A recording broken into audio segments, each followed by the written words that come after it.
Wesley's an amazing young man. He's growing every year, not just vertically, but he is exercising his strength by being a better leader every year. And the reason that we are acknowledging him tonight is something that I witnessed a few months ago, where Wesley was part of an instruction session that was getting a little out of hand. Some of the older scouts were being a little loud, and it was difficult for the learning to take place.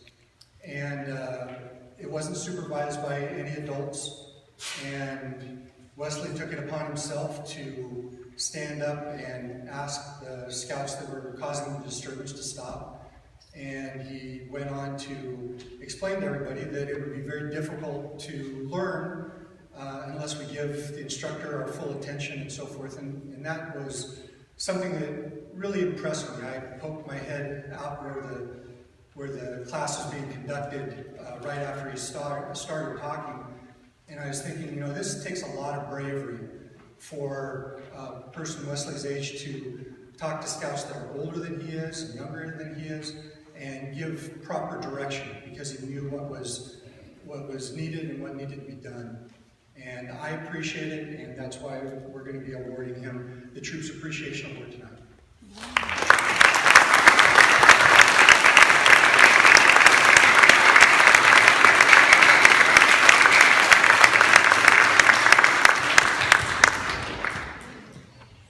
Well, my refrigerator has my speech, and I can tell you all what is for tomorrow's dinner.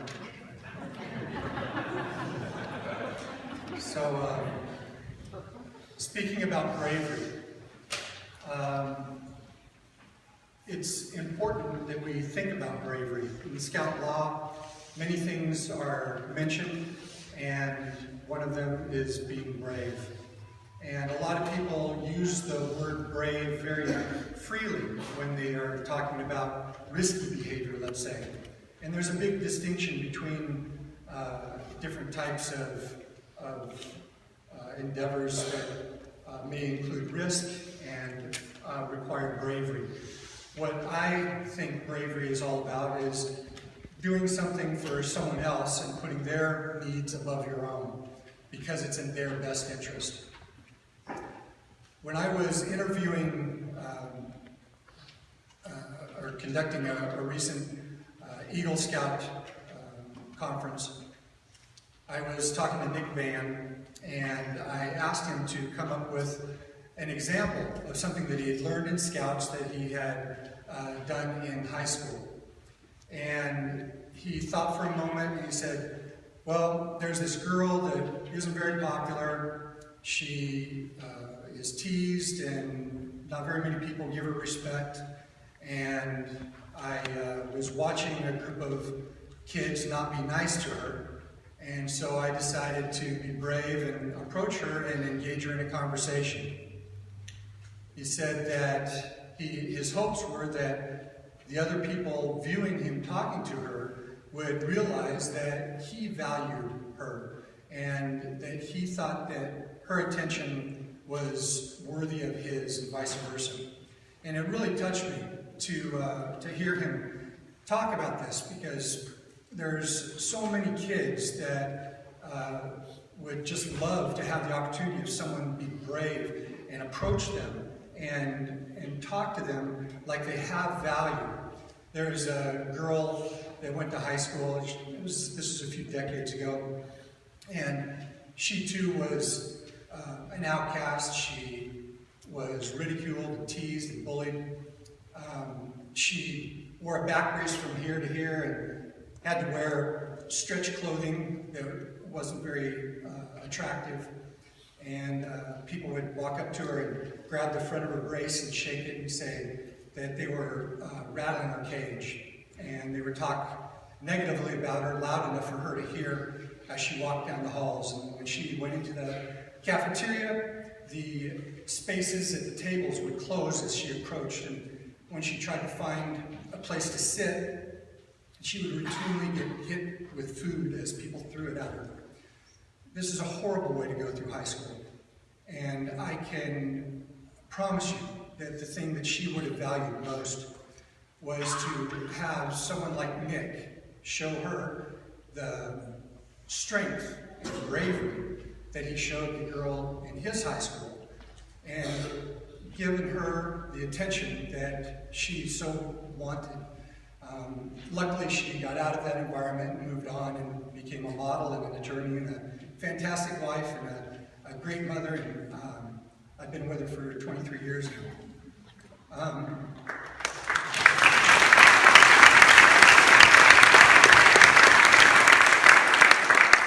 There's other ways of showing bravery other than support. There's defense. You know, you can go to the defense of someone else to try to help them. It was last year that Johnny, my son, had to go and be interviewed by the district rep for his Eagle project to be approved. And I thought it was going to be a short interview, so I invited my daughter Katie, who was 12 at the time, to come with us, thinking that we'd go get a bite to eat afterwards.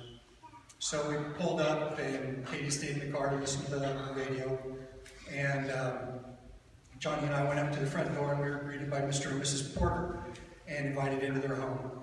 The minutes clicked by, and pretty soon I heard a knock at the door, and it was Katie. She was asking if she could use the restroom. And she came in, and I heard very quick steps as she came up and looked around the corner and saw us. And then she went back towards the restroom. So we were concluding the meeting at that point, so we all left, got in the car.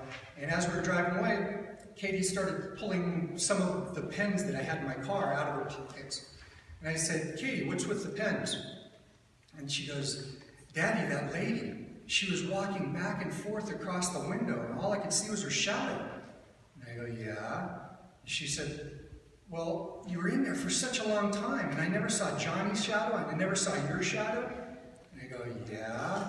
And she goes, "Well, I didn't know. I mean, maybe she was keeping guard, and the man had taken you down in their basement and tied you up, and they were going to torture you." And I sort of chuckled, and I said, "Well, again, what's with the pens?" And she said, "Well, I knew I had to rescue you, and I looked around inside the car, and I couldn't find anything that I could use to help you. So then I saw the pens, and I figured, well, they're sort of sharp." And she clicked it a couple times and went like this. And I was quite amazed that she was brave enough to put herself in a position that could possibly, in her mind, cause her some bodily harm, but she was willing to do that to save her father and her brother. After that, I told her that there are some other ways that she might want to consider acting the next time something like this takes place, rather than just going straight to Rambo mode. But that's an example of showing bravery when you're trying to defend someone or thinking about defending someone. There's another form of bravery, and that's when you're doing something for someone that may or may not want your help or think they need your help, but you know it's in their best interest. Maybe like someone that is addicted to drugs and needs to go to rehab, and you end up helping them by being brave get to rehab, although they don't want to go. Something happened about 3 years ago with Johnny and Katie and myself. We were at the Salsa restaurant at the Peninsula Center, and it was packed, and they were running around and playing tag and causing all kinds of disturbances. And I had told them to stop several times. And I finally got our food to the table. We sat down, and they started playing tag, and people were looking and so forth, and I had had enough. And I thought to myself, you know, I've got to be brave. I've got to show them that they are acting inappropriately. I've got to do something that is going to cause them to think about this in the future and cause them to act appropriately in public. So I leaned forward and I said, "Listen, you guys are embarrassing me, and if you don't stop, I promise you're going to regret it." Well, a couple minutes went by, and they started kicking each other under the table and so forth. So I stood up, and I took my t-shirt and I raised it up above my belly, and I started rubbing my belly and doing a modified river dance. And I said, "Everyone, look at Johnny, look at Katie, they love being embarrassed."